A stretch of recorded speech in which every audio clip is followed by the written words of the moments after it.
Good question. No, it's actually an excellent question, and it also relates to standards, because our customers, as a hospital, have the challenge is how do you define a standard even within your hospital? Because every physician, and those physicians amongst you hopefully will grudgingly agree, believes that their way of approaching a certain process or assessment is the only way, and is the right way. And the problem is, of course, well, how do you configure something around 600 physicians in a hospital system? So the standardization is, of course, on the data exchange, but it's also about what is important to one physician may not be important to the other physician.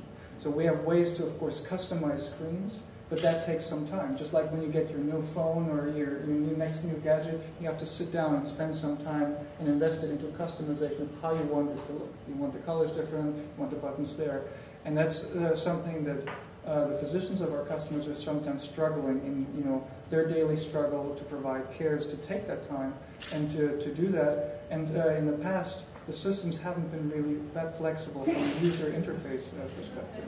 And it's hard for the doctors to understand if my iPhone is doing that, why isn't your expensive system doing that? And it's hard sometimes for us to explain that a complex software of that magnitude is something different than apps, but the entire industry, Siemens and others, is taking active steps to make the user interface much more intuitive, because doctors that are consumers, nurses, are not accepting a Windows 98 design anymore, because every day they use an iPad at home.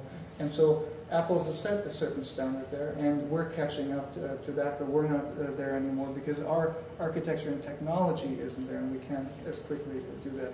SAP is from R2 to R3 also made significant headways over the last 20 years in user interface, and I think your company and your competitors went through a similar catch-up phase, and now with Apple are doing the same thing. But may I add something? I think what is my strong belief of any adoption of any technology based on complex data.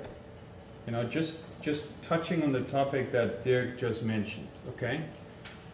2 weeks ago, I was talking with the CEO of a startup who created a software platform for dermatologists. This person didn't have a clue what this is. He went out to 30 physicians, asked them what they wanted. He invested $500,000, and he has today, in 3 years, 30% of the market in the US, for ambulatory. And he showed me his application only on this tablet, on the tablet. It's cloud-based and fast. And I think the adoption is about giving the physician, the patient, the nurse, the data that they need. If we look into the IT systems today, is it SAP, is it, they're extremely complex. They don't even invite you to use them, okay? So it's a way of simplifying or the visualization of the data. That's the key. I think that would move this industry much faster than it has been moving in the past. Because if you ask a nurse or physician putting all the data in, and by the way, he has to talk with the patient, he will be more distracted in putting in data in because it's too complex.